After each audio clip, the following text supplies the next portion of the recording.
Okay, so welcome back to the channel. We're going back at it again today. Fresh head, fresh day, so we're going to crack on. Thank you very much for all your comments. Again, a few of you was messaging me, WhatsApping me, giving me advice, and it's just to step away from it for a minute, read the comments, taking the advice that people give me, different options of how to do it.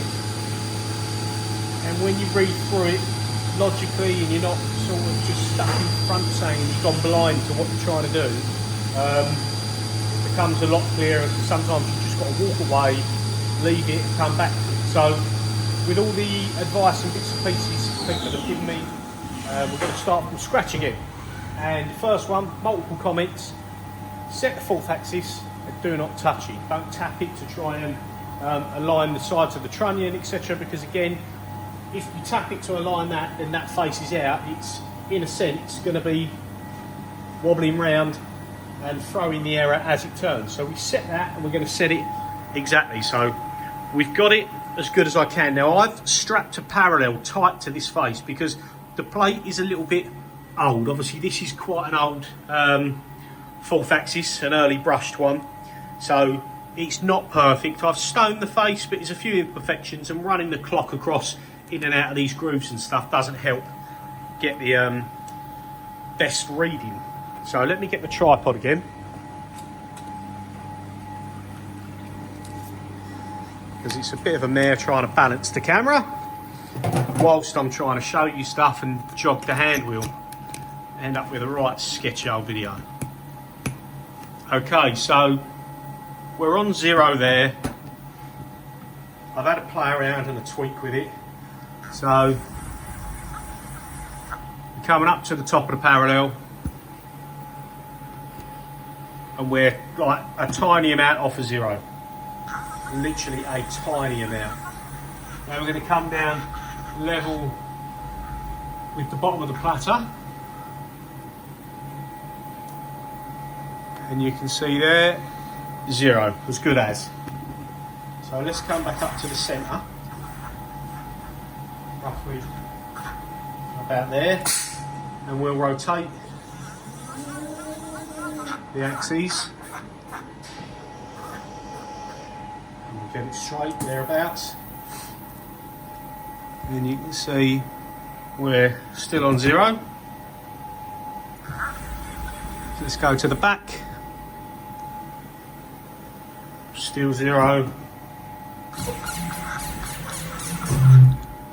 And to the front, on 0. So as far as the fourth axis goes, let's just get rid of that, and I can take the camera back out of here. A bit wobbly.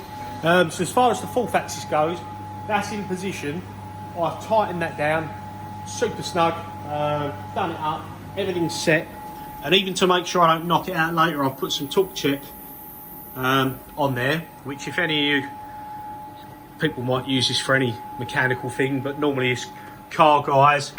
The torque check, if something breaks loose, it will crack.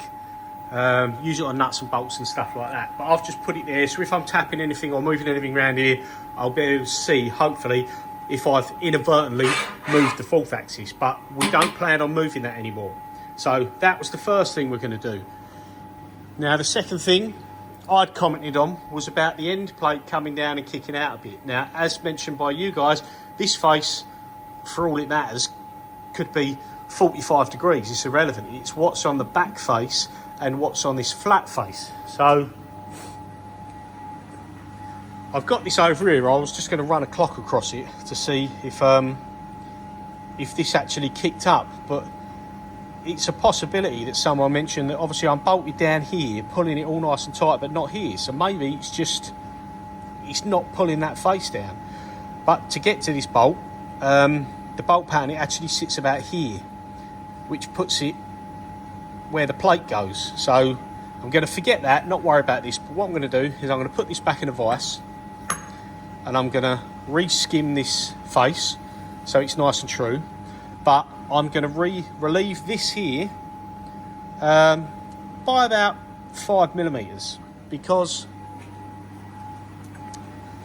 you've mentioned before, a lot of you, that I need to clock this up on the centre so it's got a nice centre of rotation. Get it bolted to the platter this way round, clock up the centre, so we've got a nice centre of rotation off of this bore here. We're not using a pin inside there anymore. And then once it's on the machine, I'm going to face this off. Tiny amount, whatever it takes to get it true. Now the reason I've got to cut the relief in the back here, let's just get that out of the way. And I can probably take that off of there. So bear with me a second. Let's take this out. Get rid of them cable ties and that. Okay, so the reason I want to put the relief on the back is when this is bolted up central, it's smaller than the platter. So obviously I can't get an end mill. Just rest it there. I can't get an end mill up against this edge and take a nice clean cut without touching this face. So if I put a relief there of 5mm, even 2mm, doesn't matter, then I can run a face mill along here and I will make sure I cut all of this, and this last back bit will just be relieved so I don't have to get too close to the face of the fourth axis. So that's what I'm going to do next. Get that bolted up, get it clocked up, get it skimmed, get it bolted up, get it clocked up, and then machine that face. And then the next thing we'll do is start looking at the rest of it. And as mentioned again by you guys, appreciate all these comments, is that in an ideal world with everything nice and flush and true and perfect, them dowel pins are a great idea because they hold everything nice and true. But once them dowel pins are in and they're connected and everything's bolted to that plate, that cannot move. So if I've got any error of the table section being not parallel to the x-axis and I want to tweak it, it's going to move the fourth axis, which is what we don't want. So what I'm going to do after this face piece is done, let's just put it there for a minute. Let's move the tripod and let's bring this back in.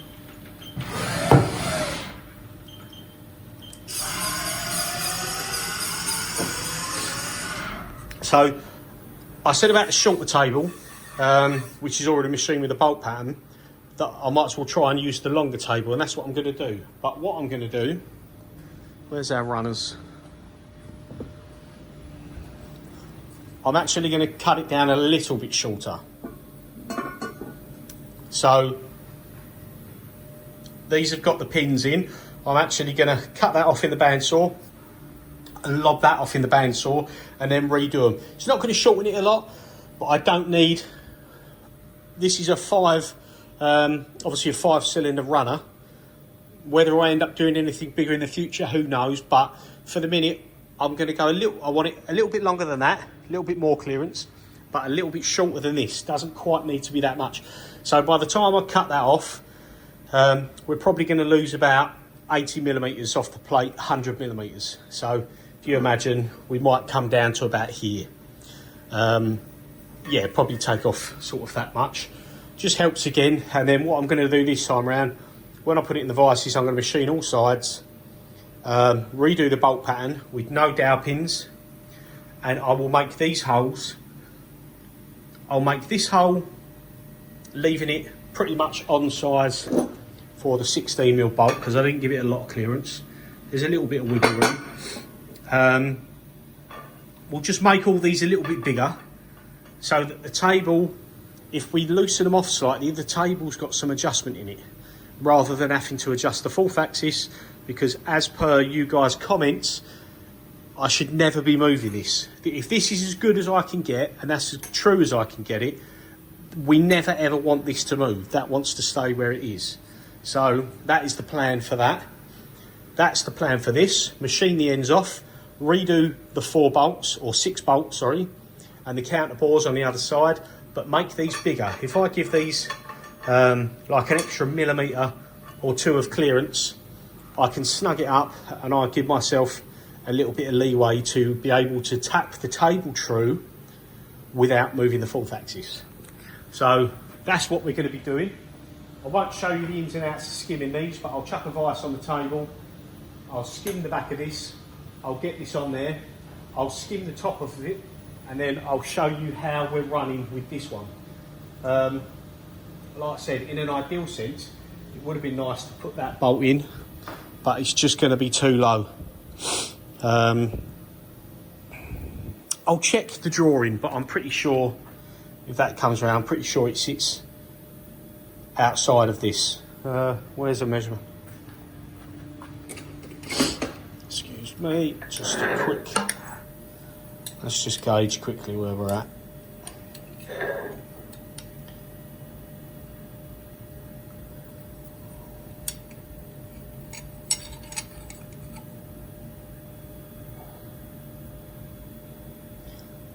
About 65 mil. About 60 years. It's literally going to be off here. So we'll leave that out, because if this comes down, like mentioned before, if that's sitting there and it isn't pulled in perfectly flat, it doesn't matter. This could be at this sort of angle. Doesn't make any difference.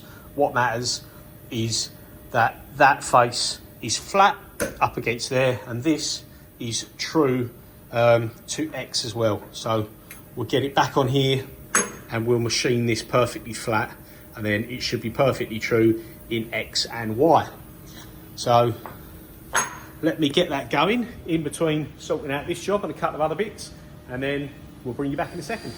Okay, so you see a second ago I made sure that the fourth axis platter and everything was true, and I said we were going to look at these end pieces, about machining them to make sure these are flat. Now, I've said before and mentioned in a couple of my videos that the landlord next door, he doesn't do the sort of stuff I do. He's got a company called Special Metals.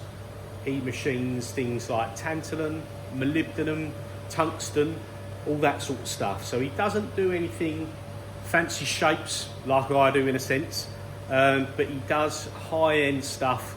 Accuracy is paramount. So when it comes to clocking things up, making sure fixtures are good, making sure things are square, parallel, dimensionally correct, he's been doing it for donkey's years.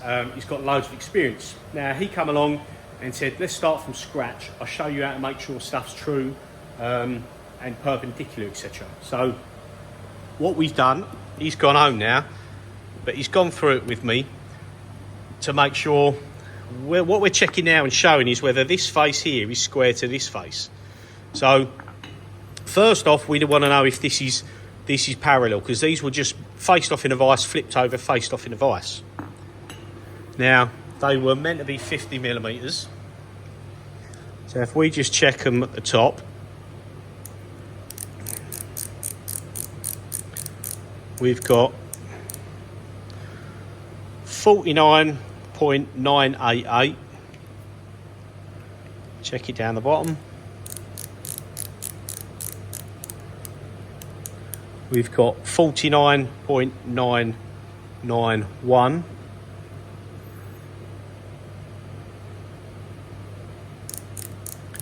And down this end, 49.99. So it's pretty good. I'm not going to get much better than that by flicking over that again in the vise. So we're happy with that.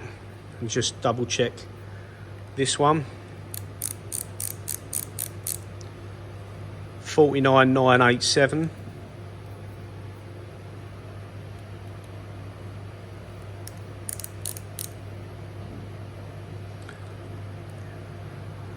$49.99.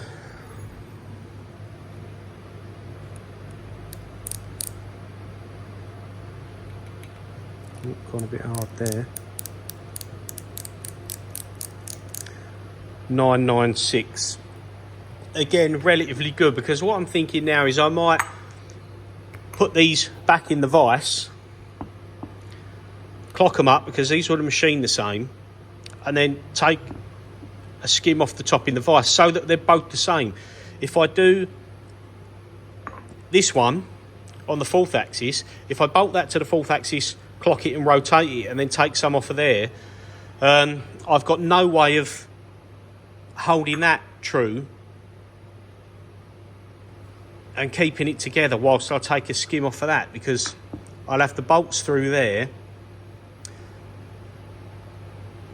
And if I wanted to machine I can't machine a pin because we've got this step in there to hold them together, and I can't clamp them because the fourth axis gets in the way. So I've got no way of putting them together. So ideally what I want to do, because these are both parallel, this is, these were machined the same. So I was thinking of holding them in the vise this way, getting them true, because these radiuses are the same, give or take, obviously as accurate as my machine can be. I'll clock them both up and skim these both at the same time so that they're both exactly the same height. But we want to make sure, we was curious if this face was square with this face. And the way he showed me to check that is to put it on this plate. These are just marks. It's very flat, good as a granite plate I'm ever going to get. So if we put this on there and we take a parallel, purely because my my indicator stand here has only got machined faces on the side, not on the front or back. And if I put this on there and set this to 0, so you can see there, I don't know if I'll get a better angle over this side, zoom you in a little bit, so you can see there I'm on 0. If I just back the plate off again, touch off there and come back in, we're on 0. It's ever so slightly off, but let's come off again, gently back in, on 0. Now to see if it's sitting straight on this bottom face and everything's square, if I turn it round, put it the other way, centre of the plate, you can see I'm out.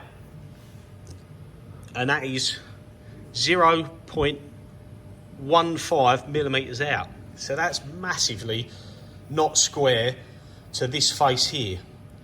So 0.15 out there, turn it around again, centre of the plate, back on 0. So just confirm it, 0.15. Let's do the same with this one. You can see there, 0.15. This one's obviously ever so slightly different thickness, but they're both out. So on 0,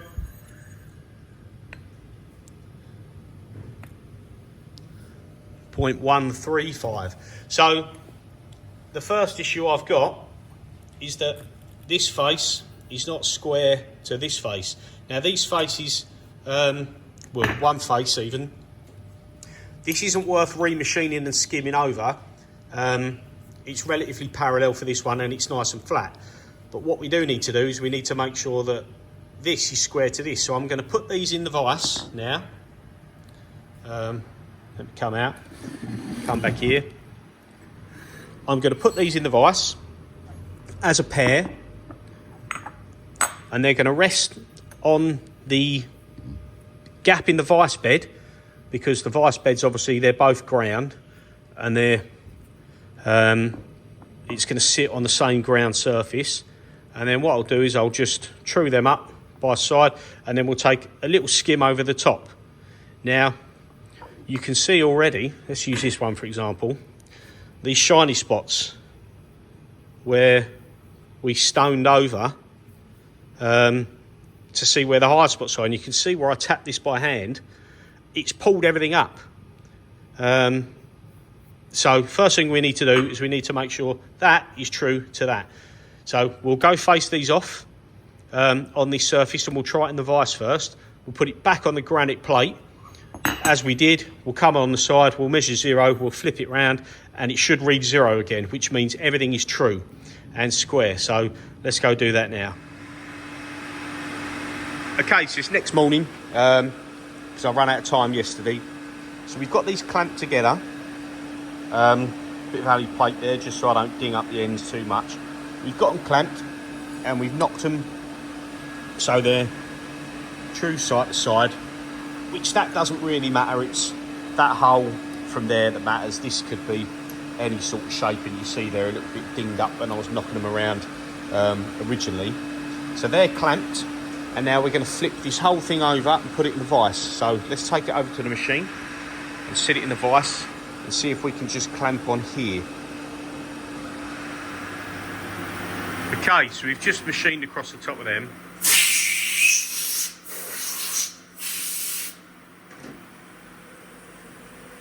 So we're nice and smooth. We'll take these out, I'll blow all the coolant off, and we'll go back over to the surface plate and we'll see if we're any better. Okay, so we skimmed these in the machine and decided that clamping them together wasn't a good way. So I undone them clamps, and I actually done them individually. And then all I'll have to be doing later on is checking if there's any difference from centre height. So when I machined this one, I set Z0. Obviously it was resting here on the ground surfaces of the vice bed, and then I've done the other one with the same Z0, but there's bound to be a slight difference. So if we set ourselves, we're going to try and hold this here. So we're on 0 on the indicator. Take that off and spin that around. And we are 0 on the indicator. We're all snugged up. So that one is the fourth axis one. Now, considering that's the less, it's probably a little tiny smidge off of 0, but it was 0.1, was it 0.13 or 0.15 out square last time, and now we're literally on 0. So now we're better than 10 times what we were. Obviously we'll bolt this on the fourth axis, and I may still machine a slight relief at the back here in case I do want to mill it on the machine, but I'm hoping now that's pretty square I shouldn't have to. So let's have a check of this one.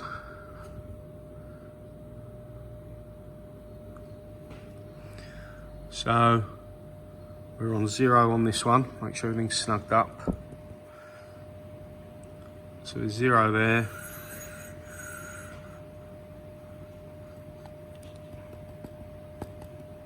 Oh, that don't help, does it? Hang on. Push it tight. And that one is 0.01. So less than half a thou, and this is the support end. So they're much better than what they were. We've got the same, we can check the difference in the height really, but we've got a few nicks there. When I was knocking it around with a mallet, truing it up previously, I could actually run the height indicator across a good bit, but if we put a parallel on the top, I wonder if we see much light. And I can't physically see any height difference there. So I'm not going to be too concerned about our height difference. So I'm going to call them good. Like I say, I might quickly put it in the vise and just put a relief on the back of the one that's going on the fourth axis platter. So if we need to machine it when it's on there, I can do it without risking running an end mill across the face of the table. So I'll get that relief put in, and then we'll get it bolted up, and we'll re-clock it in the X and the Y when it's bolted up, and we'll see how far out it is, considering we've got the platter as good as we can in Y and Z. So let's go do that. Okay, so we've got it bolted back on the table. We just used our ground pin to put in the back of this and through the bore just while we snug the bolts up, and then we take it out. So there's no alignment pin or anything going through the bore there. And we've got our indicator set to 0, and I've tapped it in as best as I can.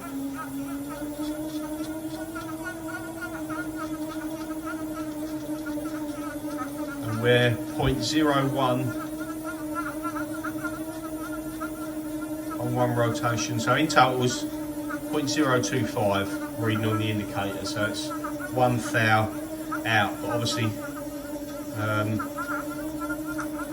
that pocket was roughed with an end mill. It wasn't bored or anything like that, so you may have a bit of error from just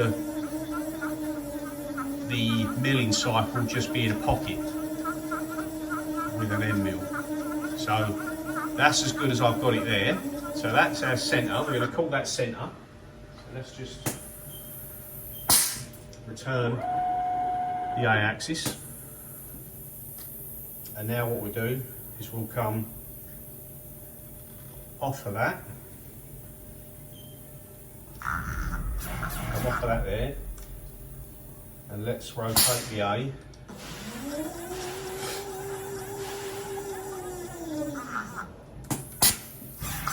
Goes up the Z, just do it by eye first off. Roughly by eye. Now you can also see that I machined that small relief here, so if I do need to come across it with an end mill, I haven't got to get too close to the platter. So let's put this here and see if we can't indicate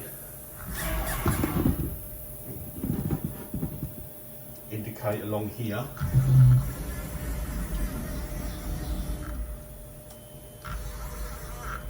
And we'll see where we're at.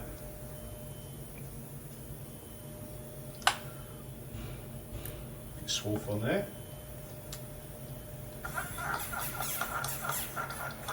Right. Very difficult to see there, but we've got that set to 0. And let's see. Right. We're really high this end.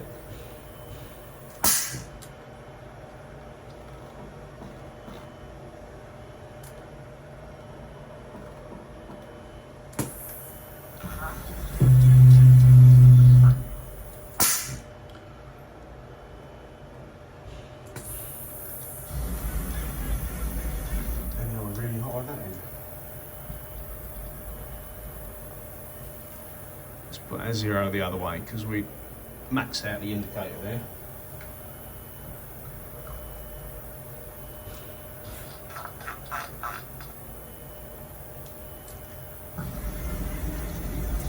So that wobbling the camera around on here, it doesn't quite fit on the way covers. Let's try it there.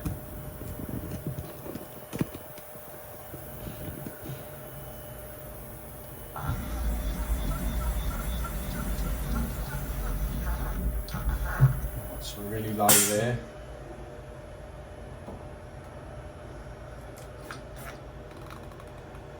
Let's try that.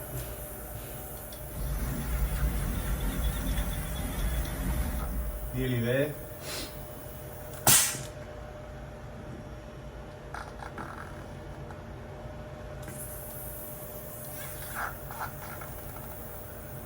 Back to 0.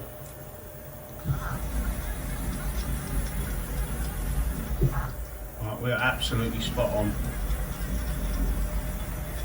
So we're perfectly true. And now let's see what it's like if we go front to back. Let's do it this end so you can see it.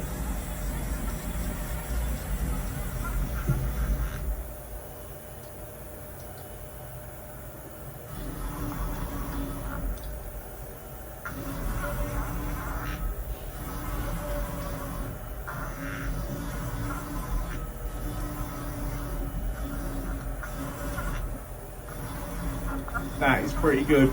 There's a flicker, but it's about, well, it's probably about a quarter of a graduation, so 0.005, something like 0.0025 at a guess. Obviously the indicator doesn't read that low, but it's barely moving. So we are now nice and flat this way, which it should be anyway. And now we are nice and flat that way. Now we're on the platter, because the worry was, let's just put that there, take you back out here for a minute. Zoom out.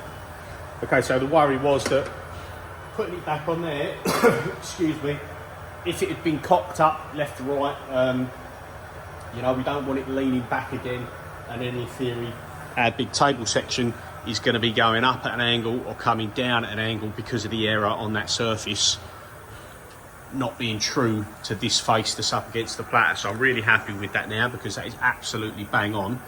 And what I'll do now is I'll quickly set that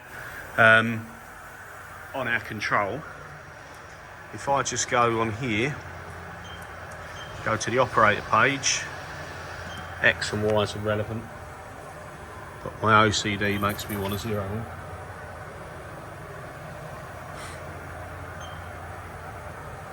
A-axis is what we want. Sorry, origin. So if we set that there, then if I get rid of the indicator, because we know that was absolutely bang on, and then I will rotate 90 degrees.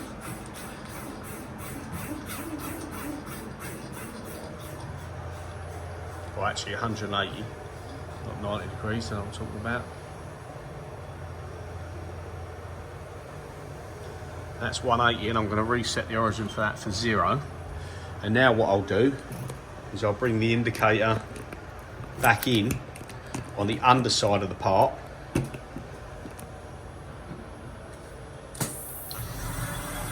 I don't know if it's going to clear actually, it might not clear.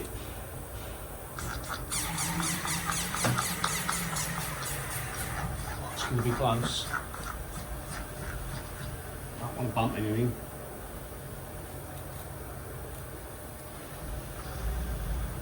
Right, that's as low as we can go. Will that make it? I think it will.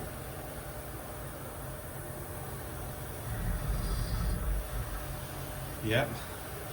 Now I'll raise that back up.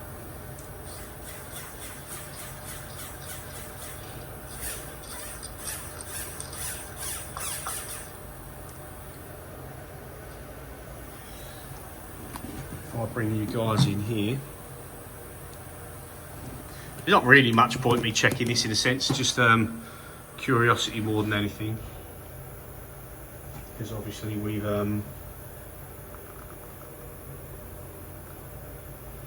if it's out in that sense, it means the error's in the actual rotary because we've rotated it 180 degrees from what we were. But let's just clock the underside of it in the Y.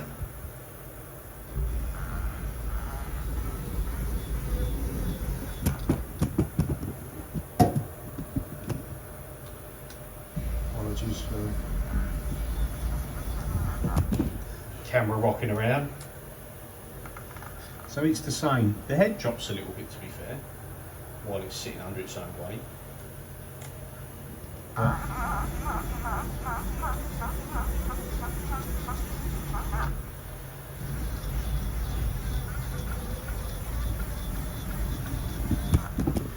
It's on 0, so what we can do now is we can get the indicator out of there.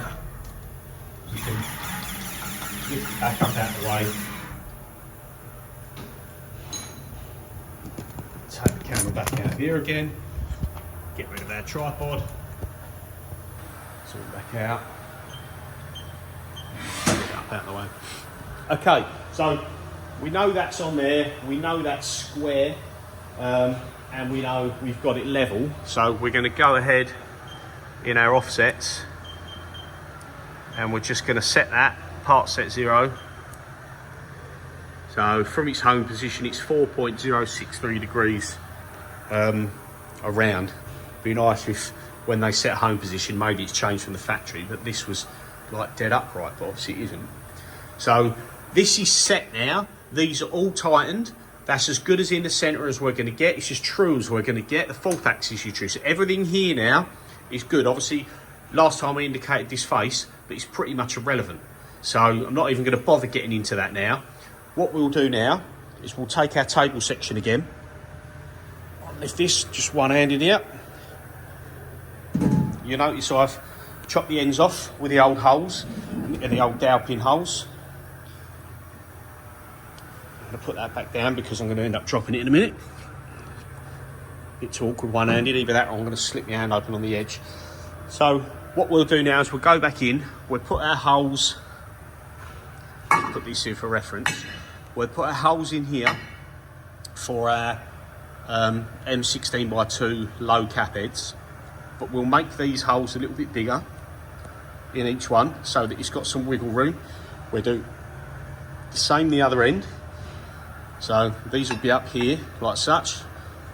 And then on this side, we won't bother with the dowel pins because obviously the dowel pins are going to lock us in without giving us any adjustment. So we'll do the 3 holes. I won't do the pattern on this yet because all being well, I'll do this bolt pattern for the runners when it's actually bolted up together. So we'll get these bolts done. I may re-skim this surface and I may flip it over and skim the backside. I've already machined the edges and machined the sides just because. So they're done. So yeah, I might skim the backside and then that might stop it bowing if I've took a little skim off of each side, because I did that with this one, machined both sides, and it hardly had any bow in it at all, whereas this one had about 0.1, 0.2 in the centre. So we don't want that. So we're going to machine this now in the vices, get it as good as we can and put the holes in it. Then I'll bolt it up to here and we'll have a look under its own weight with no support how it's looking. In the flatness, obviously it's probably going to dip down a bit under its own weight, but we'll have a look how flat it is and we'll run our clock down the sides and have a see how true it is. So yeah, let's get that set up and we'll bring you back afterwards. Okay, so we've got the base plate for the trunnion back on the machine, and I said to you before I had a bow in it of about 0.2 in the middle. So I've licked the backside. We took literally 0.1 off of it, maybe 0.2, I can't remember. We got that near on good as flat. It's sitting on parallels here, and we've got no rock in it, so I've flipped it over, and now we're just taking a lick off what will be the top side that we're going to mount to.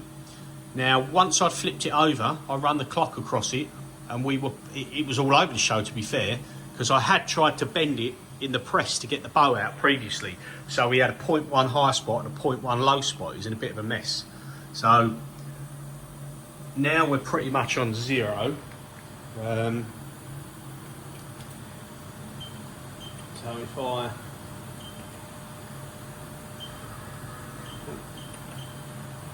wrong way.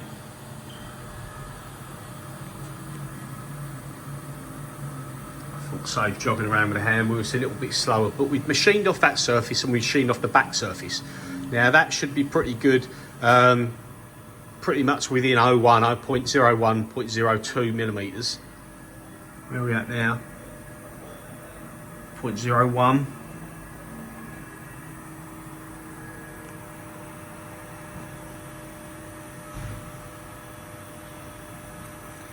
Go all the way at the end.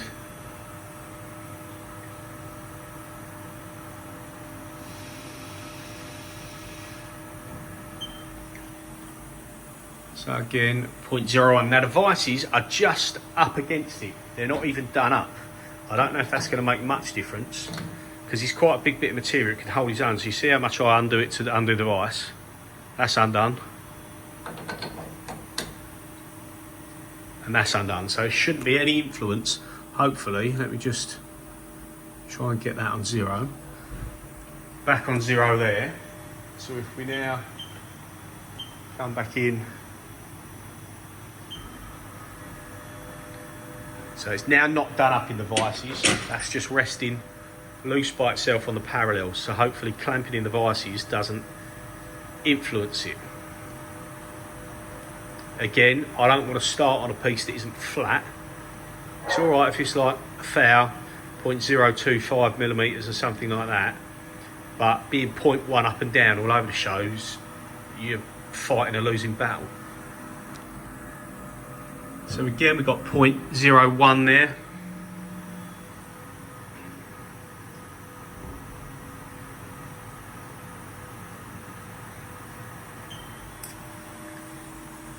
And now we've undone it from the vice with 0.02. So that's flat within just under 1 thou, 0.02 millimeters, and that is 716 millimeters long. So I'm happy with that. Obviously, you can hear when stuff is sitting flat with no rock. So that's good. So now what I'm going to do is, let's get the indicator up out of the way. We'll change the tools because this was for the actual billet runners. I'll put a couple of extra tools in. I'm going to come back in, redo the holes for the M16 cap heads, and we're going to make the holes 1mm oversized. So before I had the M16 cap head, which measures 15.8, 15.85, and I had a 16mm hole, so it was all bang on. Now we're going to make them a 17mm hole, so that once I bolt it up to this, and this is rotated round, how the plate is going to sit, if we want to tweak it in X to align it with the X axis to get it true, then obviously we can tweak the plate without having to really bang on it to tweak the fourth axis. We'll be able to just break the bolts a little bit loose and just tap it ever so slightly to hopefully get it as good as we can. So that's what we're going to do next, and I'll bring you back when we've machined them holes. Okay, so we've machined the plate again. We've put the bolt holes and the counterbores back in it. So we've got counterbores there with the cap heads.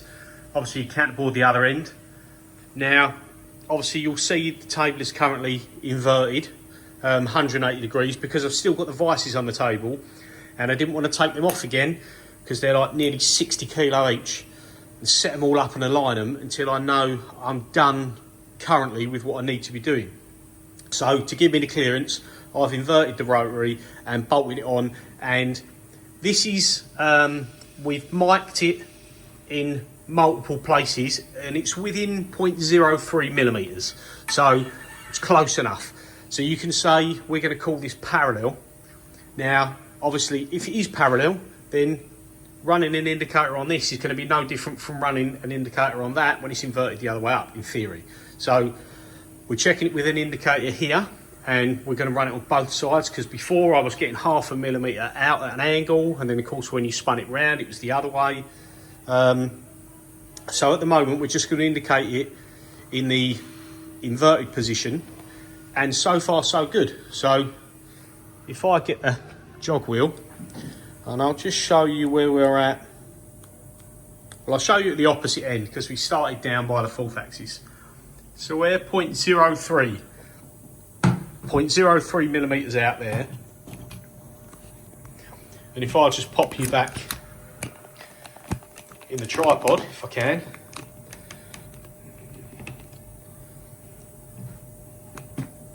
Pop you back in there. Oh, tripod says no. And I'm just gonna probably lose you in the picture there. We're jog. Vice wants to knock it over. We'll just jog it down here.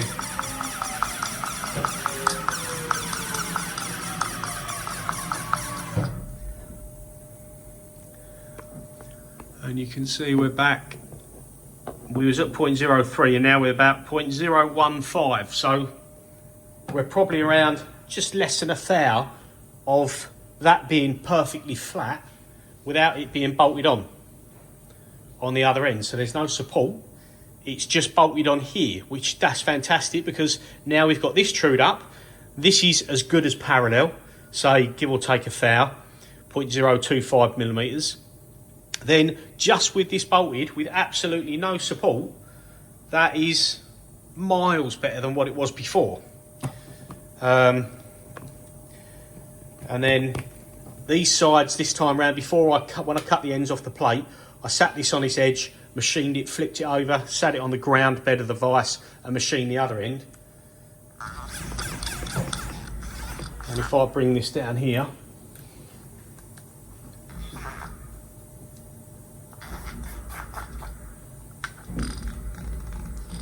let's just bring that in there. If you can see from there, we'll lean over. So we're at 0 there.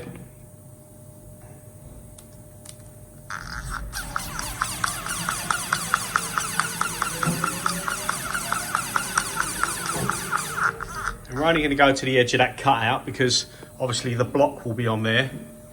And what are we at? 0.015 in X. So that's nice and straight.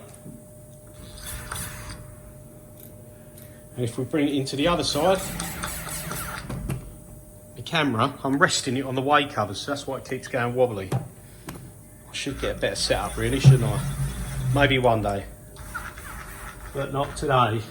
So let's bring that back into 0.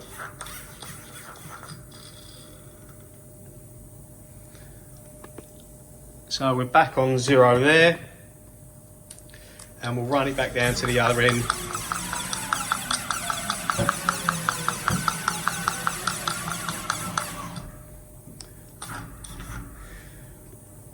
You can tell the sides aren't quite parallel, but 0.03 millimeters, so just over 1 thou. So that's so much better than it was. Obviously, I'm going to recheck everything when the rotary is going to be at A0 or G540 on the A axis when it's all down below, but I need to move the vices out of the way first. So let's get the vices out of the way and we can measure the rest of it. Okay, so we've taken the vices off the table.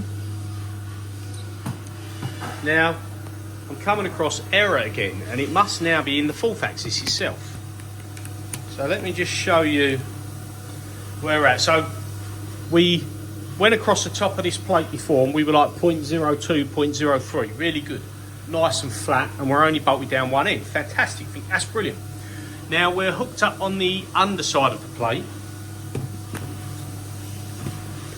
Let's just leave it there. You can see there we are 0.03 low on that end. It's to be expected because it's probably drooping down, but I'm just gonna, we're running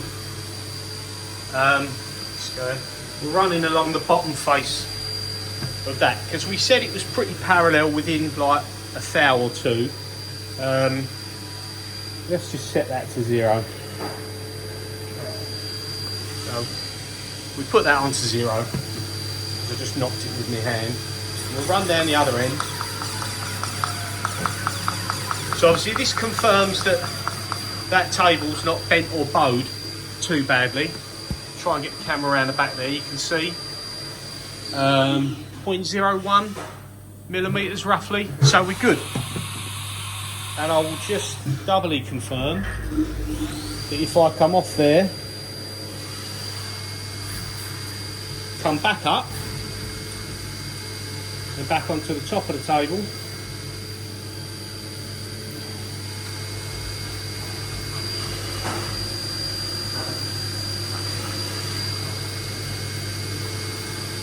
just bring you in there. Let's just try and zoom in a little bit for that one. You can see we're on 0 there, and I will run us across the top again. I know it's kind of, it hasn't got a support, but I want to know where it's hanging without any stress and strain on it. So you look there, we are 0.04, 0.045, so nearly 2 thou. So okay, well happy with that, that's perfect. And obviously when we're up here we clocked our sides and they were good.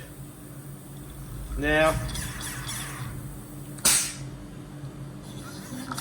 let's rotate this back down to a 0. We can want to spin this round now so we can see it. Let's just first off see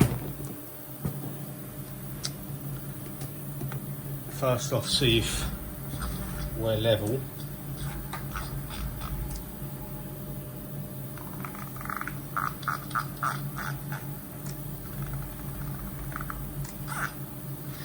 As good as.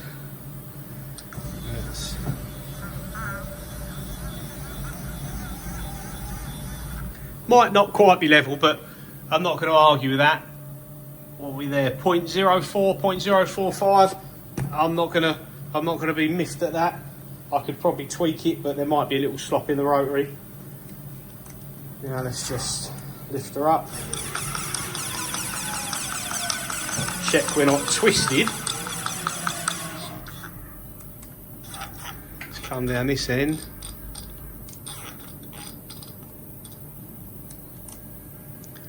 So back on 0.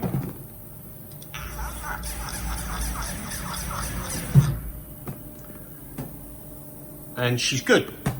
So it's level in that plane, good enough.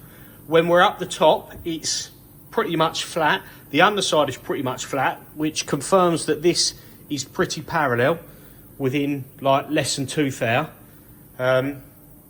We done the 4th axis with a parallel strap to the platter in Y and Z, so we got that aligned, and that hasn't been moved or knocked or banged, and we know we got this true, and that's kind of confirmed by the fact that we're nice and straight.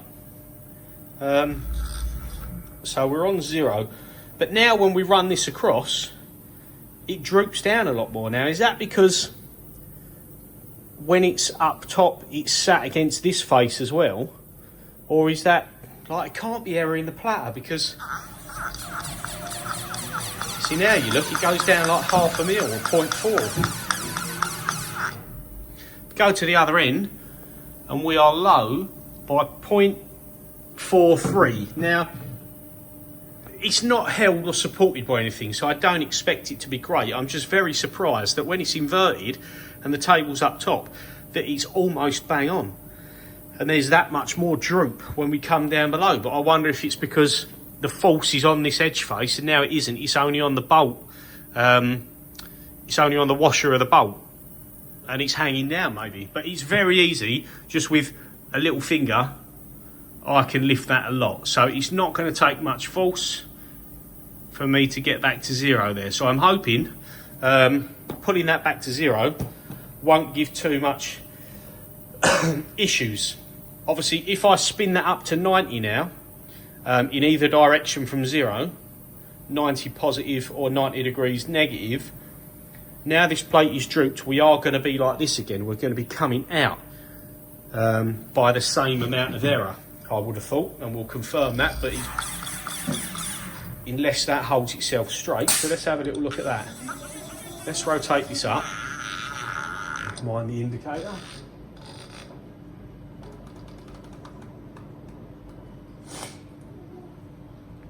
So that's 90 degrees. We'll start off at the face end of the platter, 4th axis. I'm going to go too close.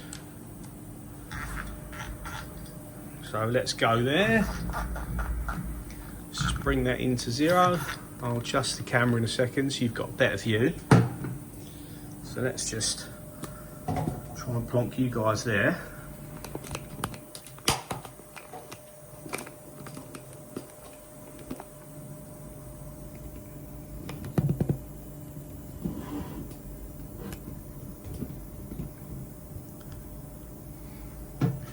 You'll be off.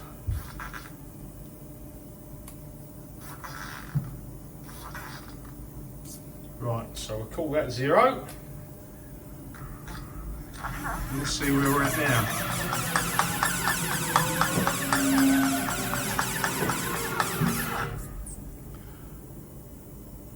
.18. So better than we were before, 0.18. Now obviously if that was pulled upwards, when it's rotated down here, it would have been lifted up to become central again to make this flat, in which term would push that inwards. So I reckon we're going to be ending up, when this support block is finished and shimmed and aligned, which will be done last, I think we're going to be around the 0.2 mark everywhere. Which, if that's the case, I'm going to be happy with that.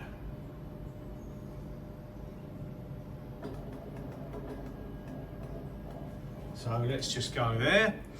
Let's readjust our indicator. Let's go, start off down the other end.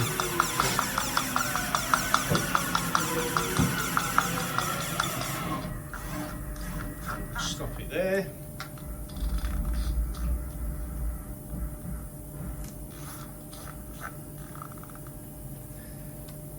On 0.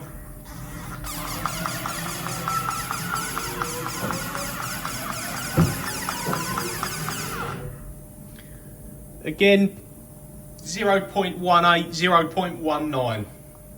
So within 0.2.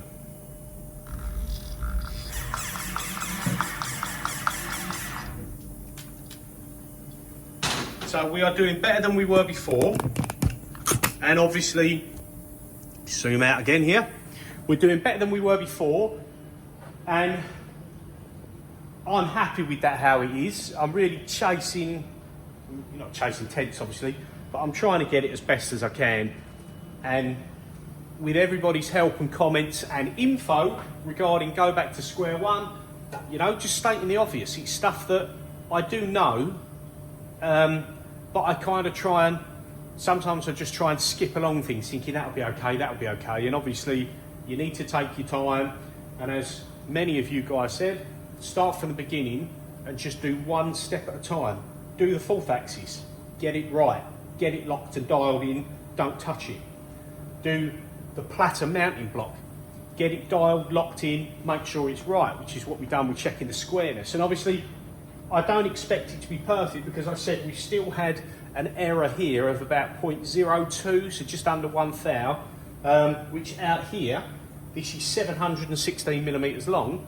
You could probably do the trig and work out the error that that's going to be. Even if this was absolutely rigid with no sag and no flex, there's still going to be much more error when you get all the way out to here. So it's never going to be perfect, but we're doing really well.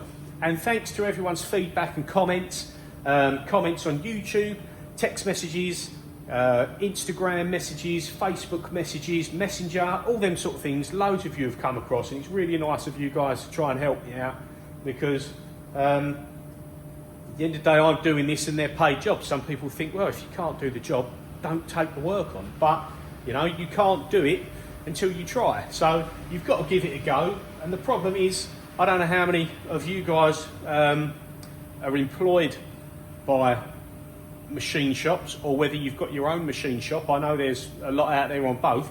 But if you don't take on new work and expand your skill level, you're just not going to last. Like, if you're lucky and you've got a bit of a niche, or you've got repeat stuff that's maybe a bit more run-of-the-mill, more industrial, commercial, and you're making thousands of parts, then it's not really going to matter. But when it comes to the car parts and the custom stuff, you can't just offer, oh, I can't do that, it's a bit too complex, because all the decent paying jobs will just go elsewhere. And you're really never going to, one, you're never going to expand your skill set and what you do, and two, I want to step up. I want one day to have, you know, machines that aren't 20 years old and 23 years old, or 25 years old. This one is 26 this year. One day in the future, I want to have a new machine, regardless of what make it is, be it a Haas, be it something else. But I want to be stepping up in this world, you know, if it's still doing car parts, or even if a job comes in for something else, industrial, commercial. But I don't want to be stationary, because I'm not going to survive, to be honest with you. It's a very hard game. When I started business on my own, it was mainly Kinsey Fabrications, was welding and a little bit of manual machining and stuff like that, mainly based around car parts. And I've kind of got more into the machining side of it, which is fantastic, but I've completely underestimated the cost. If you have a bad day on this and you break a 20mm end mill on an £80 job, and that's £140 end mill, you're working for free, and you owe yourself something to replace the end mill. And I've done that a lot. You know, it's a expensive learning curve, and you do all these jobs with not a lot of money in them to be competitive, and you have a breakdown on the machine. Loads of you guys have seen my videos about repairing the machines, like this VF0, and the other one I got that was broken and sold, and then doing the repairs on this. And you have a breakdown, and it could cost you £1,000, £2,000, £3,000, £4,000. It's an expensive game to be in when there's not a lot of profit in some of the jobs. So you need to step up and do these bigger, more complex jobs to make your money. That's my game anyway. That's what I'm aiming for. Level up your game, is whatever they say, and get better equipment, and build myself up. So thanks to you guys and your comments. I am getting there slowly, and you're helping, and it's nice that I can put a video out there Not saying, oh, this is how I do it, but on the sideline, I'm messaging everyone, can you help me with this, mate? Because I'm a bit stuck, pretending I know everything, because I don't. And hopefully, maybe some of you lot out there that are in the same position as me, and you're starting off doing the more basic stuff, and you want to do this, you can look at these videos, and maybe it's a little bit of inspiration that you haven't got to know it all. There's people out there that can help you, even if they don't know you, they're kind enough to help you, and you can get there eventually. So anyway, enough waffle and chit chat. What I'm going to do now is I'm going to take our support block, which is over here. I'll put this back on the table properly in a second. I'm going to lower this down back to 0, make sure we're true. And I need to work out this, because I've skimmed some off of these are no longer as per my model. So what I'll do is I'll put some slips from here to the centre of this hole. I could probably just come off with the indicator, to be fair. Where's my hand wheel jog? Let's just go back, sorry. G54A0. I've wound it right up, so I'm letting it unwind. You could do G28 and do it quicker, but excuse me. So what I'll do is I'll clock this now, make sure it's good, and I need to work out, this hole was within 0.02 millimeters when I clocked it and aligned this. So we're using that as centre of rotation, and I need to work out the exact distance from the bottom of this hole. If I put the indicator in and jog back and forwards to find the centre point, the low spot of this hole, and the distance to here, then I can do that and add half of this hole diameter to work out my centre line to my base plate. Then when I know that on this end, I know what I've got to do to get the centre of this bearing and this support on this end. And then hopefully I can shim this and then slide it up to the table. There'll be a slight lift to get that 0.3, 0.4, whatever it was, out of there. And hopefully we will be good. So what I'll do is I'll get some slips and I'll start measuring this, and I'll bring you back in a second. Okay, so we're just checking the centre height, from the centre height of the rotary to the top of the plate, because I've skimmed a few passes off of this without knowing truly where I'm at. So all I can do is clock this bore up, and we was within 0.02, so there is going to be a little bit of leniency within a thou or so. So we found the centre of that bore by coming to Z0, sweep back and forwards in the Y till we hit the low spot, and then 0 indicator in the low spot. And then I come off of there and touch the plate and took that at 52.282 millimeters. So just to confirm everything's good, I've got slips there. I've got a few sets of slips, metric and imperial, but we've got metric slips, and we've got 52.28 on the slips. So we'll just back off in X. If I try and hold this and that, if we just back out, you'll see it just where it goes over the step, and you can see once we're onto the slips, we're still at 0. And when we go forward, you don't really need the slips, it's just confirming. Got a bit of a jump there to 0.1, and then on the slips. So that confirms, and then all I need to know is the size of that bore. So let's just take this up and out of the way. Apologies for the shaky camera. So yes, of course, so we've got that dimension to the bottom of the hole, and we need to know what the hole is. Now I've measured it at 27.04, so I've took a bore mic, tri-mic that I've got, we whack it in there, and one-handed we'll get it round, which is, that is 27, so we pass the 0. And if I just give it a final tweak with my fingers past the ratchet, actually just grabbing it myself there, that is it. So at a tight fit, probably a bit past the ratchet, 27.04, half that, 1352, add those two together, and we're giving ourselves a centre height from this base plate to the centre of rotation of 65.802 millimetres. So I'll go and measure from the centre of the bore to the bottom of that, and I could have measured that one, to be fair, on the granite plate without doing that, but we've done it anyway. So we'll measure the other one, and then we're going to look at getting this bolted up. So I'm afraid it is a long video, loads of waffling, half of it's me talking to myself. But yeah, let's crack on and see what height difference we've got between this one and the other one.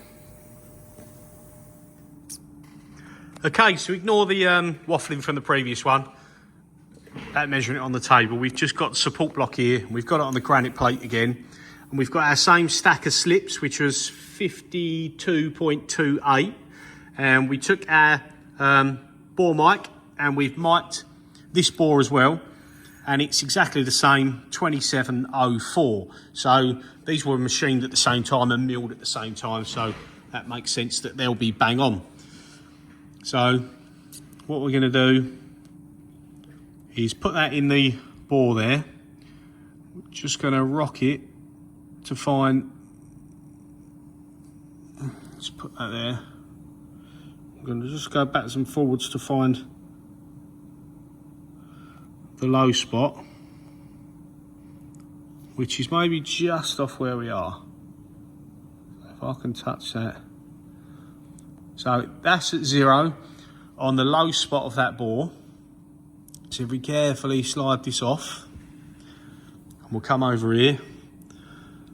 I'm hoping I don't knock the stack of slips.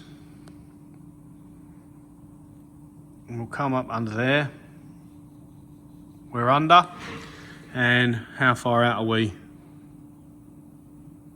0.025, so 1 thou. So what are we there? We are, that's high.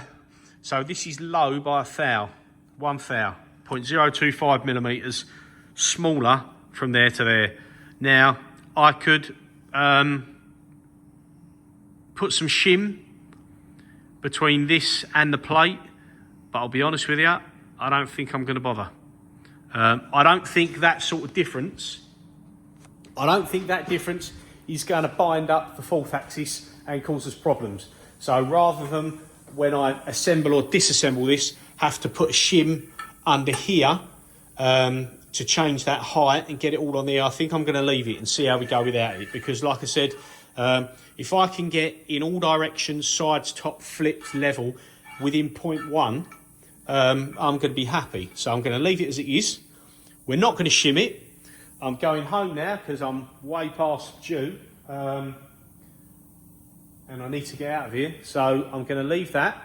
I'm going to come back and I am going to do the bearing support block end, and we're going to make sure that we get that height set correctly, and we'll see how it turns out. But we're on the home straight and there's not much to go. I don't think there's going to be much more to do other than check that height, because I can now work out the centre height. I can now work out the centre height from here to the table. I can bolt the support block onto this pin, and I can work out where we are in that and try and get it preset before we get it all bolted up, so we're somewhere close, and we'll just have the last little bit to dial in when it's bolted up. So yes, once again, thanks for all your comments, and we'll see you again when I come and do that block. Okay, so we're just going to confirm centre height now. These are a 5-inch centre height on the hrt160, so we should be 127 millimetres from the centre of our bore on our end plate here. I should have checked it when it was just a platter, to be fair, but I forgot. So we're going to go from in here, which we know may have like 1 thou, 0.02 millimetres of error, and we're going to come across and we're going to measure onto our table. Then with that dimension, we'll add half the diameter of the hole, which is 13.52, and we should be, or very close to, 127 millimetres. So let's see where we're at on this. Okay, so we're on 0. We've got everything at 0 there. So if we now back out of it, And we'll have to go to the back of the table because the P-cool and everything won't clear the fault axis, so we'll go to the back of the table. Just onto the last section where it's going to clear.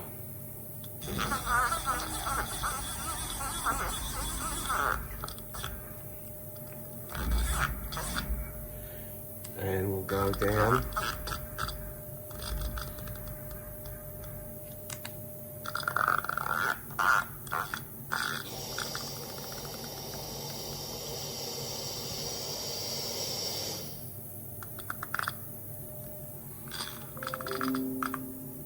And let's see what we're at. Okay, so we've gone down.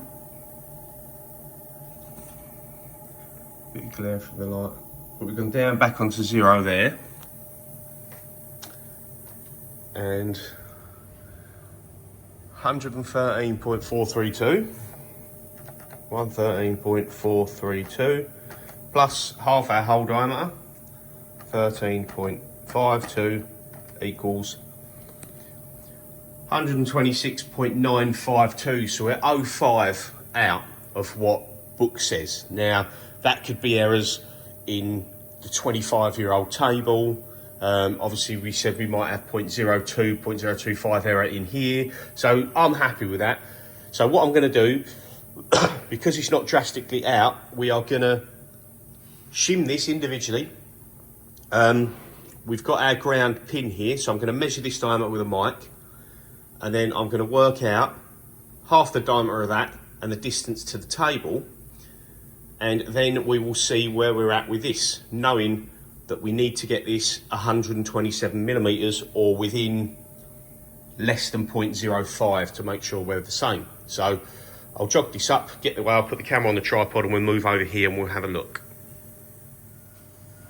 Okay, so we've just gone to check the other end as we are currently before doing any adjustments. See what I was at last time, because I was setting this up as per the wonky plate, so everything was a little bit out, so I was trying to shim this to what was already incorrect and full of inaccuracies. So we've mic'd our pin, and this was a bit of ground bar, which is a nice snug fit in here. So we mic'd that 38.104, so half of that, 19.052.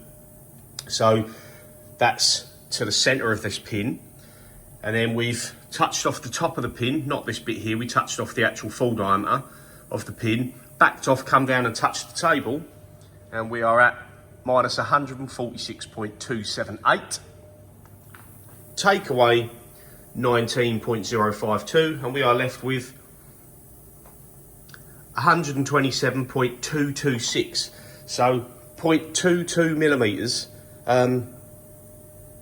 out. Obviously 02, 05 is what we've got an error. 048 is the error on the other end. If we want to, you know, be accurate.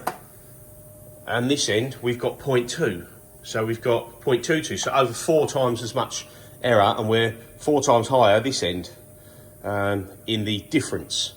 So we shim this to do with everything getting that way. So what I'm going to do is I'm actually going to take this shim out, bolt this back down and do it again and see what it is. And I'm going to adjust that until we get within that sort of 05, 2 thou range, so that we're there or thereabouts the same. Because if I can preset this on here and then minus or add, I'll wrote it down on a bit of paper over there now, the difference in the two heights, but it was very close, then I shouldn't have to worry about getting this in and jigging it around. I should just be able to gently pry this table up just by hand pressure, slip the support in, and that should be it. There should be no shimming or anything like that. We should be a matched pair, so to speak, and we shouldn't have to do anything else. So that's the plan. So let me go take these shims out, take it out, bolt it down, have a play around, and I'll bring you back and show you the results. Okay, so we've been working out our centre heights, and we worked out and we know the height from here to here. I've marked the thickness of this plate, And then we've looked underneath here to get our shim height. Now, what we've done is we've got our stack of shims, or slips, shall I say, sorry. And we've checked that it fits under here. The table, you can see my table's not very good. So certain spots it goes, certain spots it doesn't. But give or take a smidgen, that goes under there. Now, we already know that this table, when it's orientated and sits at A0, as it is currently, it's dipping down under its own weight. And we know that when we flip it over 180 degrees, so the table's at the top, we can run a clock across the top and we're near enough good, and we can run it on the underside of that plate near enough good. So we know the plate is parallel and true. It just droops when it's in this position.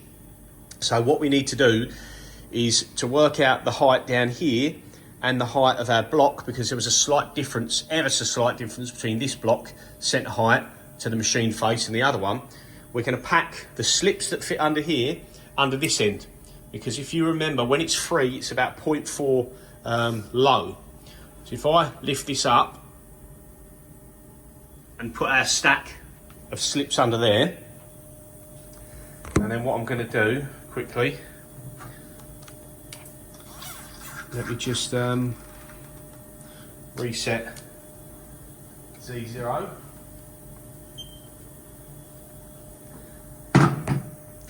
Shall we get the tripod again, rather than jog you around? Okay, so we put it on 0 on the indicator there. And then what we'll do is we'll jog to the other end and we'll see where we're at.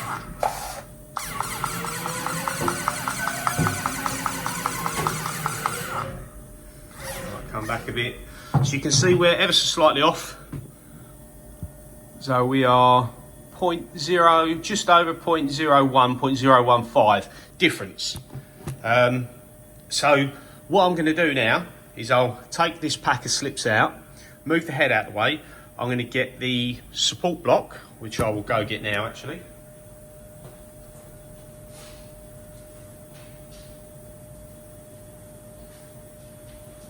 Got a bit of a cold coming, I think. So we're going to get our support block here. We will bolt this to the end on here. So I'll have to flip it up to bolt it. Just move that. I'll get this bolted on, spin it back round, sit it on the slips, recheck that this is true, and then I will measure the centre height from this bore. Obviously this side's opened out bigger, but we'll do the same. We'll measure the bore, find the low point, measure from there to the table, and we'll work out that when this whole plate is nice and parallel and straight, we'll work out what the centre height is, and then we can see where we're at for this and what the difference is. Because currently, removing the shims, we were, with the shims in it, we were 0.2 too high. So this is the way I'm going to do it now, with the slips under there, so that we haven't got droop in the table causing us any issues to measure it. We know we're within, as long as we're within like 0.05 across here, I'm quite happy with that. So let me get this bolted on, slips back under, and we'll start measuring where we are from here to here. Okay, so we've got our block bolted on and tightened up, and we've got our stack of slips under there, and we're going to get this back onto 0, and we're just going to run it back down and make sure we're close. Okay, 0.025, so 1 thou. We're now 1 thou high on the support end, but I'm not gonna start messing around too much with that. That's good. And let's just look in our Y. So we got O2 twisting Y, but that might be because the stack of slips are more to one side. So I could potentially try and put them more in the centre and see if it makes a difference.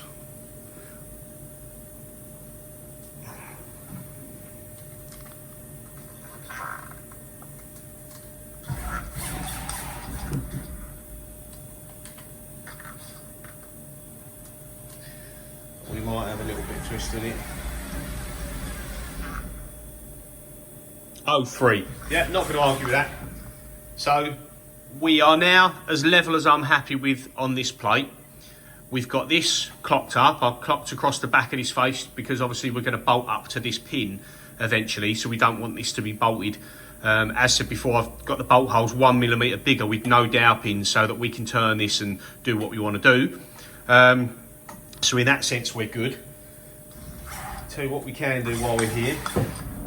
Let's just double check where we're at on the side of the plate.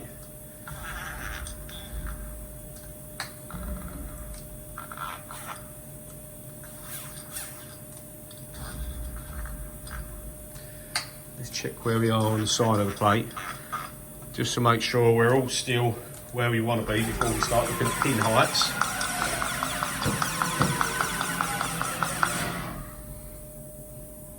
.05, .06. Again, I'm not going to start knocking stuff around. Currently we're all within less than 0.1, so I'm not going to argue. So what we want to do now is come round this side, and we want to go back in, same as we did on the other end, and we want to measure our centre height.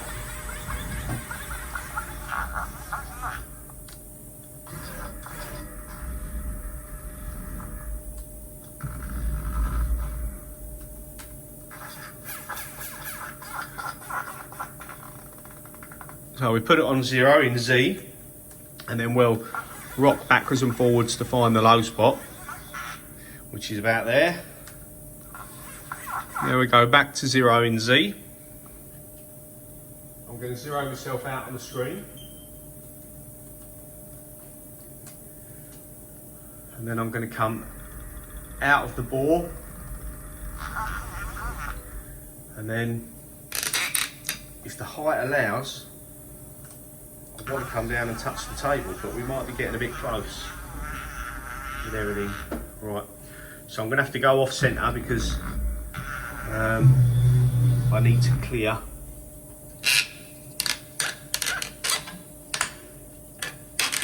clear these coolant nozzles and make sure nothing else is going to touch. But now we're good. We can come touch off the bed.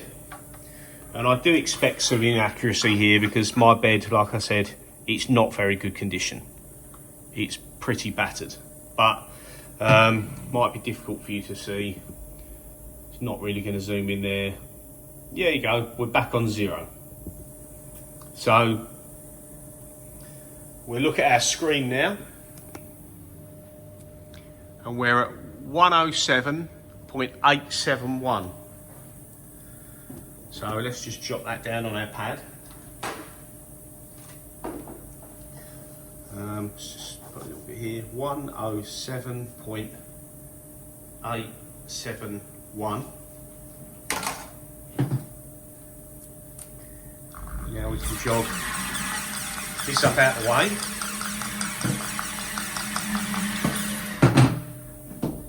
And then I'll get a bore mic, which I can't remember what size I've done this. That's going to be the 38.1. So let me get them right.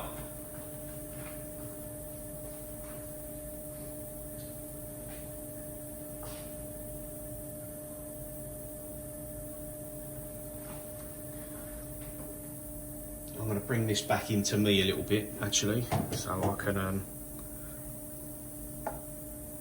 do it without leaning miles into the machine.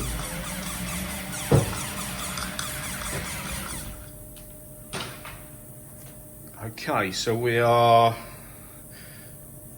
let's just set this 37.5, make sure we're clean in there.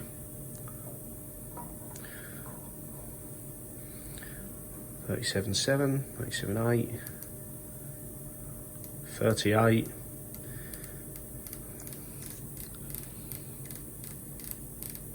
38.105. If I go a little nip with my fingers, 38.11.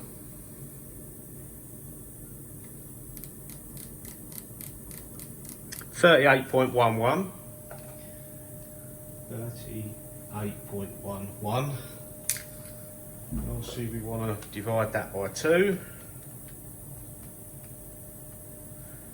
It's 19055. So we've got 107.871, which was our height from the bottom of this counter bore to the table. And then we want to add on our 19.055, which gives us 107.871 plus 19.055, 126.926. So that's 0.07 low. What did we have on this end?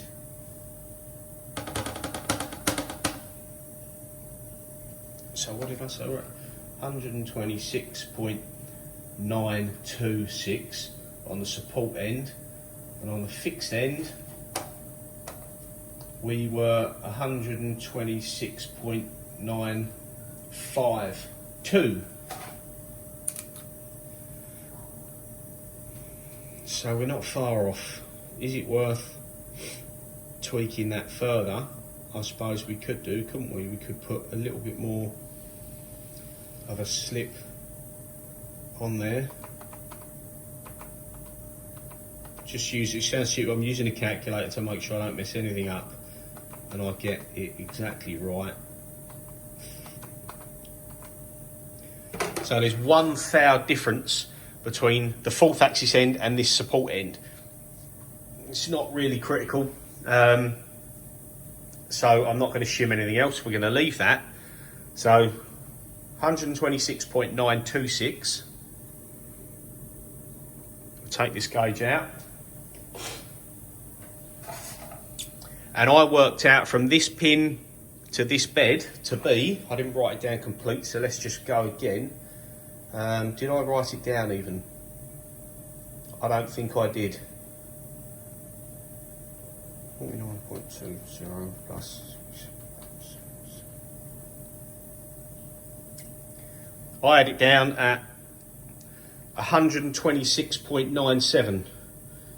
So 0.5 difference between this pin and that. Now, this is turned undersize, so it's got wiggle room in there, and there's wiggle room, so we should be able to bolt it up and ignore that within reason, because it's there or thereabouts. So I'm thinking we should be okay. So I'm going to try now, loosen off these bolts, and I'm going to try and slide this in there, bolt it down where it is, and then we'll see where it's at. So let me undo this, move the slips, get it bolted up, and we'll start clocking around and see how good we are. Okay, so we've got the support block on.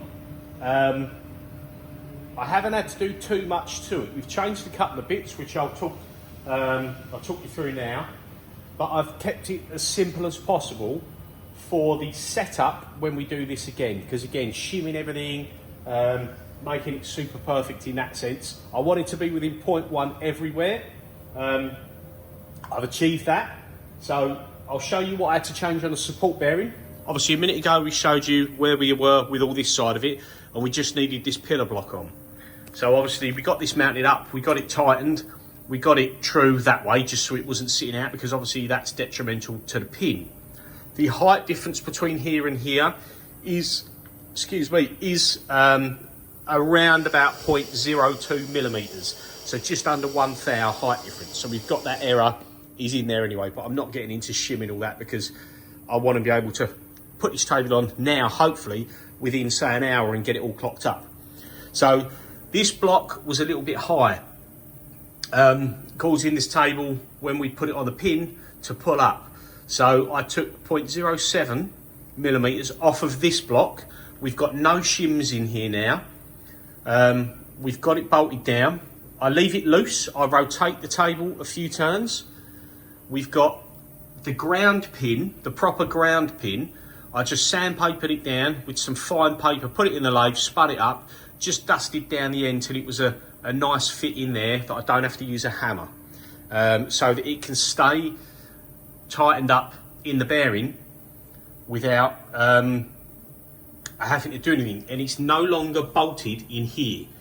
It's just a slip fit into that, and it's rotating in the bearing. Now there is on occasion points where if you was continuously rotating the table, which is obviously not going to happen because my limit will be maybe, you might say, like 110 degrees, maybe 120 each way.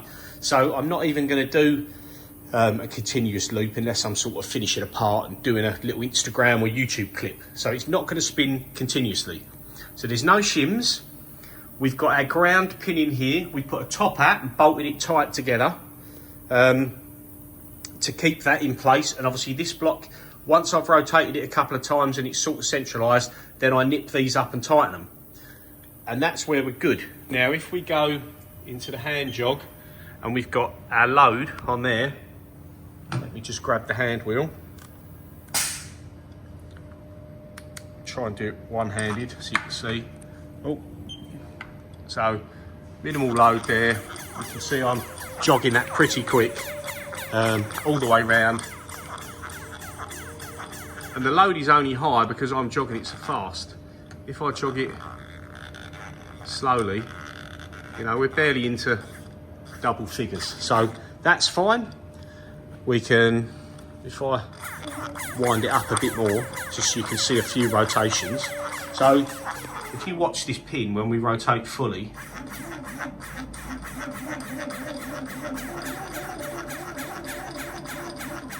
it's actually rotating okay now all the way around. On occasion it doesn't spin round, but currently it's rotating okay. So if I put that down now and just do excuse me, G54A0, so it unwinds and shows you a few rotations.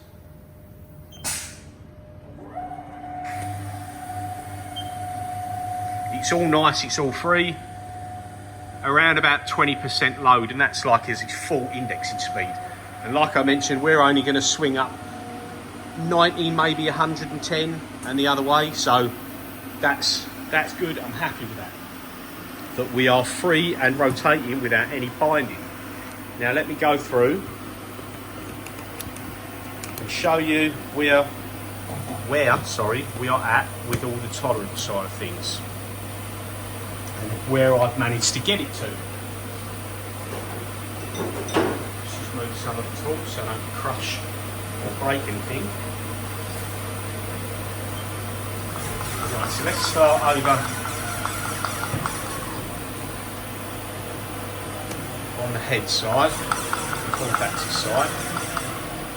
First off, we'll just come down and we'll just sweep the table to see that they're good on the rotational side of things.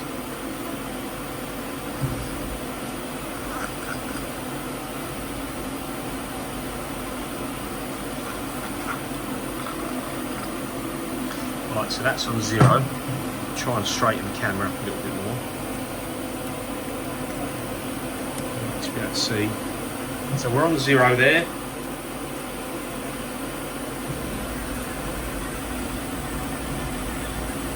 Go to the other side, and we are pretty much on 0. So we're happy with that. So the A-axis rotation is set at a G54 there.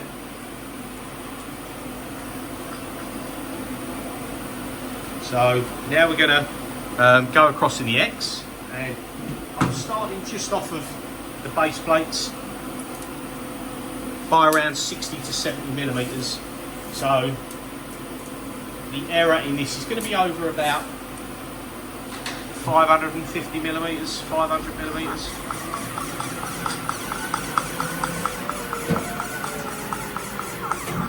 So right, the part's not going to come to this end, so we'll read that error to there. So we are 0.06 millimeters on there. I don't know how clear that will be for you guys on the camera. So we're 0.06, and let's see the comparison. There's a little tiny bit of twist in this end. So to make it clearer, if I re-zero, I'll just show you what we're like on the Y. It might be better now I've tweaked it actually. Just under 0.02 millimeters. And if we come back there, we are 0.02 millimeters. So that's plenty good enough for where we want to be there. We're happy with that. So now we'll bring this up, zoom out again. Rotate the table up to 90. Let's just get to 90 degrees, which is there. Put the indicator back. We'll bring it back down. And this is where I was getting a lot of error last time, was along this face. So we'll bring this back to 0. That's as good as.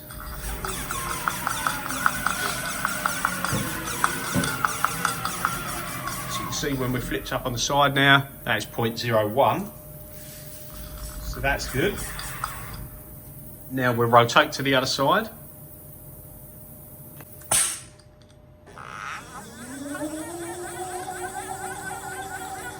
So we'll go back to 90 degrees the other way,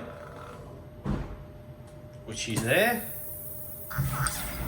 Just move our indicator. Drop it down.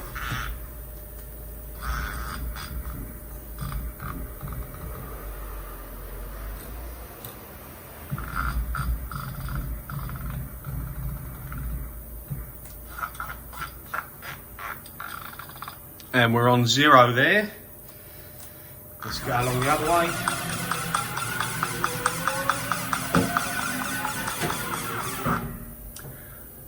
And we are 0.05 millimeters out there, so it's actually pulling inwards there. So we might be able to tweak a bit of this if you was really finicky by knocking this block backwards and forwards, because that's what's giving you the error to such. But that's good enough for me. And there's probably just a bit of a misalignment on the pins, because if we go back to 0, so if we go back to 0,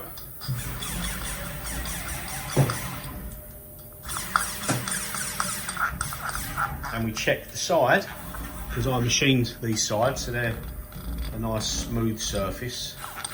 I didn't check how parallel the two sides were, but I just flipped over it and then flipped it in the vise and flipped over it again.